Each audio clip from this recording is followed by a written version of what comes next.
What's up, everybody? Welcome back to Comically Boston episode 14. I can't believe another week's down. Last week we talked about the Bulls were facing the Celtics last Monday night. They ended up losing. They were 13-4, and then they faced Dallas Wednesday. C's dropped 70 at the half. This was the game I watched the most this week. Dallas really... Luke is a good player, and he's a phenomenal player. He had a phenomenal game, but the Celtics proved that Luka cannot beat good teams by himself. And Celtics dropped 70 on him in the first half. They were up 21-70 to 49 at the half. Luka had 22 at the half. JT had 23 at the half. JT finishes with 37, 13, 5, 2 blocks. One of them was a big block on Luka in the fourth. Stared him down. I told you, boy. You know, like I told you, boy, get that shit out of here. You know, like, I do miss the Celtics days with Kevin Garnett. I don't know if you guys were around back then, but if you were like me and you watched the Celtics back in 07, 08 era where KG was on the team blocking shots, you know the questionable words that we'd hear out of KG's voice through the monitor. Like, he was just so loud on the court that you'd hear it through the mics on TV. All of a sudden you'd hear, get that shit out of here! You know, and you'd, oh, KG, oh. You know, like, KG was the man. But, yeah, 37-13-5. JT really killed it on Wednesday night. Luka finishes with 42, 8, and 9. That's an incredible night for him, but the rest of the team didn't really do much. Brown had 31. But Luka, before the game, was talking to the press, and he was like, listen, those are two great guys out there. Like, they work together well, and they fit together.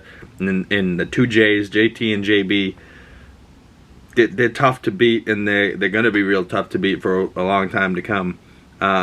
They beat the Dallas Mavericks 125-112, improved to 14-4.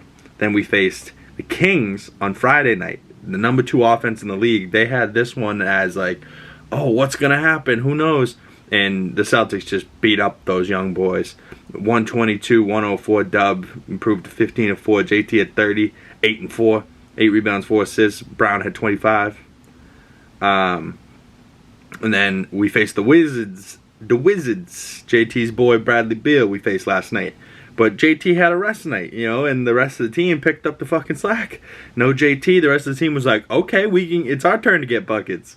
And so Brown, you know, JT down, Brown's now our guy. So Brown, fittingly as so, has 36 and 5. White had 15. Like, this is the best part to me, is that the whole rest of the team had all in double digits, like, which was amazing. Brown had 15, Smart had 14, Al Horford had 14, Hauser had 14, Cornette had 12, and then I think the 6th man of the year, Mr. Malcolm Brogdon, had 17 off the bench. Like, Brogdon's such a good player. Like, I really like Brogdon so much. I'm so glad we got him. And that, like, was a pretty good dub against the Wizards. And we had no Jason Tatum, our star player, probably MVP of the league right now. We had no Rob Williams at the center, so we had no size. We had no Blake Griffin didn't play. You know, not that he's really been doing much, but he did play. Then we got Danilo. Danilo is still coming back from injury too. So, like, it's amazing how good this team is and how deep the bench is. Like, Brad Stevenson, you did such a good job. Good for you, man. Like, I'm really tip my hat to you, my friend, because that is some shit. Wow. Tickets for tonight game from $14. Charlotte Hornets tonight at 7:30 at the TD Garden.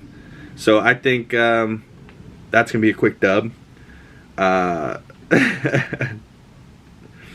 So we have to go till next Monday, which will be December 5th. Okay, so we have to go this coming up week. We got Charlotte tonight. Charlotte Hornets, November 28th, 7:30 at the Garden. We have a little bit of a home stretch here, it looks like. Then November 30th, we face Miami, Wednesday, 7:30. And then it says Friday we face Miami at home, too. I think that's wrong, though. I'm pretty sure one of the games is there, but I could be wrong. Oh no, all games. Okay, yeah. So it looks like we do face them at home. So yeah, we're home this week. We have 3 home games coming up. We were home last night too. So we got home Sunday, Monday, Wednesday, Friday, and then we go to Brooklyn next Sunday. And then Monday we face Toronto at Toronto. All right, yeah. So here's the next 1, 2, 3, 4, 5 games update. Because next Monday we'll be talking about the Celtics facing Toronto at night. So I'll predict Celtics Hornets. We're getting a dub. Miami Boston. 2 games in a row, both at home. Fuck it. I'm saying we go 3-0. Hopefully Jason Tatum and them all play those games because I don't know. Miami's always a team that like we struggle against, but we shouldn't. But I don't think they're as good. Like they lost a few of their good shooters. Like I'm pretty sure they don't have Robinson anymore. But they still have like Hero. They still have Bam. They still have Jimmy Butler. So that's a good team. You know, like you can't count them out. Pretty sure they have Patrick Tucker, PJ Tucker, great corner shooter. But yeah, so we're gonna, I think, go 2-0 against Miami, and then we face Brooklyn at Brooklyn Sunday. That's probably a 50-50 game just because at Brooklyn, you know, like you never know. Kyrie fans might show up and riot. You never know how that's gonna go. So, and then Toronto Monday night. Yeah. So the next 5, I think we got a nice little win streaks coming up. But you know, cross your fingers. Hopefully not too aggressively bad. But I think we've been playing real well, and it's tough to not see us playing real well.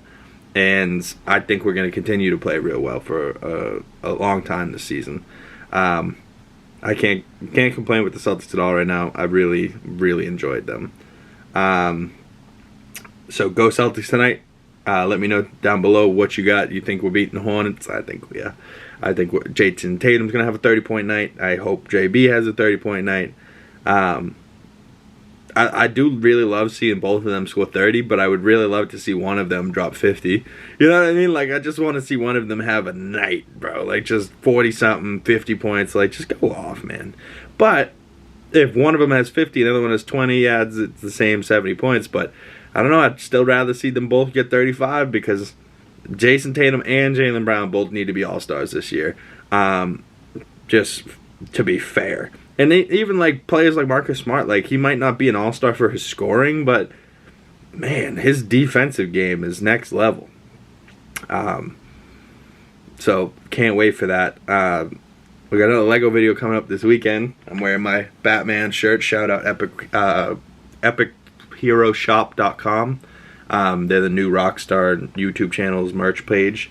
And they do all your favorite superhero shirts. So like, but I love that it doesn't just say like the Batman. It's like a picture of Robert Pattinson's Batman in red, and then it's got like comic panels or from newspapers in black and white.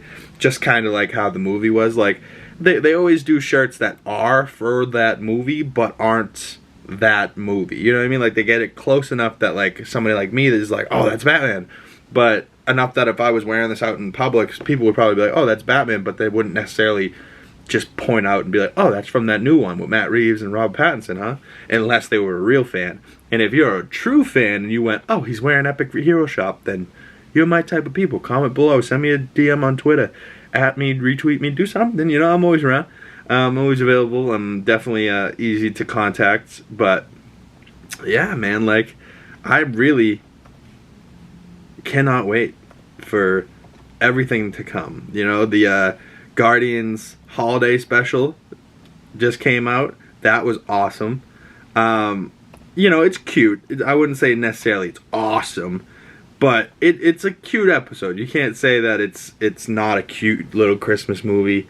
James Gunn is a beautiful mind, and he always is hilarious. So, you know, I love to see the Guardians movies, and I can't wait to see the Guardians movie in May. And I cannot wait to see what he does with the DC universe. I know he ain't gonna disappoint. As long as they don't touch my Matt Reeves Batman universe with Robert Pattinson, just leave that as is. You know, like, it's okay to have separate universes. Let's have just his Matt Reeves, let him go wild, do whatever he wants in his own universe, and then maybe if we can connect them later, who knows. But I don't think they need to be connected to be good. You know, like, you got Black Adam, Aquaman, Peacemaker, and Superman. So, like, go over there, go with Flash, and go fuck off. You know, take Ben Affleck's Batman. Go do your thing. You know, go do that Snyderverse, whatever you want to do. Just leave Batman from Matt Reeves alone. That's all I'm saying. But the Guardians Holiday Special is great. Go check that out. Happy holidays. It was Thanksgiving last week. It was a wonderful time. I've been dealing with low back issues, so I'm sitting here in this chair with friggin' with a heating pad on my back, friggin' fired up. I've been here for like 3 days, just like, oh, I think my chair's fucking up my sciatica. Or it's just me being lazy. We got another Lego video coming up this weekend. I'll be building the 89 Batwing. So that should be fun. I'll be starting that probably today. Busting that box open, seeing what's good. I hope all is well. Danny Hines was here yesterday. Shout out Danny. We've been playing chess. That's funny as hell. You're sending each other back chess, because it's like, instead of texting your buddy or Snapchatting him like a video of your face, you just send him a game of chess. So you're just having like a conversation through moves of chess. Like, not an actual conversation per se, but like we're talking to each other through chess. So all of a sudden, like, you get a text with his move, and he's like, "Oh, you made a good move. Oh, you made a good move." And it's like, it's been nice. I was playing with my mother too, but I was beating her up. Danny's a much more competitive opponent. So that's been fun. I've been playing God of War Ragnarok recently. Oh my god, this game. It is so well done. Like, it was the game of the year in 2018, the first God of War.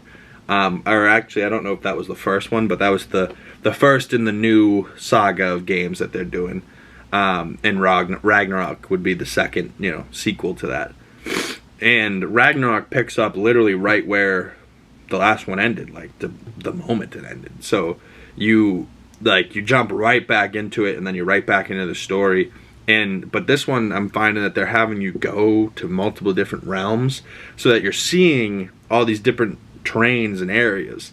But when you start just thinking about stuff like why are we here and why are we doing this, it's probably because they needed ways to make the technology. So like they needed to be able to make snow well. So at the very beginning, you're in the snow. Then they wanted to be like, all right, well, the same game, we want you to be able to go from snow and have your characters interact with the environment to go to the water, to the summer and the hot areas. So then you go to the hot area, then you're dealing with water, you're boating around, like. Where in the other area, all the rivers are frozen, just snow mountains everywhere. So you're just traversing through snow in the cold. So like as you're playing it, you almost feel cold. And then you go to the summertime, and then you go to like the dark caves, and you're diving deep into the mines, and crazy. It's just like, and then all of a sudden you're like, when you're at the summer place, you're on like a boat, and you're like ripping around a boat, and you get attacked while you're on a boat, like, but it's like more like a roller coaster boat type of deal. Like, it's more like a toboggan, like like the wooden rafts at Canopy Lake Park, where you go and it's like you're in like a wooden canoe, and they pretty much just have like a river that's canoe sized, and it's just got bumpers, and you just go and just boop boop boop. Like, it doesn't have a wheel or something to turn. The only thing that turns you is when you bump into something. Like, so the river goes, but you're in the boat, and you just go dunk, oh, dunk, oh, dunk, oh, shit. Like, that's the only way to turn the boat, you know what I mean? Like, so that's pretty much what you do. You jump in this water canoe or toboggan or whatever you want to call it, and you just go and start hitting rails. So bunk, bunk, and then you go up, you go down, you go whatever, and then things attack you. It's wild, like. But they wanted to make I feel like the criticism they got with the first game was that they didn't have enough different enemies. So what they're really trying to showcase in the first like 4 hours of this game is that every enemy you encounter won't just be like the regular foot soldiers. It will be like, or at least the bosses, like the main big fights are all different crazy things. Like, one's Minotaur, one's a flying thing, one's a human, one's a Valkyrie. You know, like, they started really switching them up. But, man, do the people at, I think Sony and that do the God of War, I want to say his name's Corey something, I forgot his last name, I'm sorry, but I watched a video called Creating Kratos about the first one, and how he just kind of like documented the whole process of the game being made, and him stressing out, and him going to EA conferences, and like, oh man, that like, just like you really felt for the guy. Like, he was so stressed out, like with the game coming out, he thought it was gonna be shit, he didn't know how the people were gonna react. And then, you know, they start playing the score live for the studio audience, and then they play a live gameplay, and you see Kratos for the first time as an adult. Because the old games, he was all young and shit. You know, he had like a little soul patch. He has his crazy scars. He's fighting Ares and the Olympians. This new God of War stuff is the Norse gods. So he's fighting Thor, Odin. You know, like in the first game, he fought Baldur the Brave. He fought like Freya, Odin's wife. He fought Modi, something like that. Like, and they were all like Odin's kids or Thor's kids or something like that. So, yeah, aggressive stuff. But I do love the game. It is fantastic. They cuss, you know, like things get chopped off their heads, and they're like, "Shit, that was bloody," you know, like.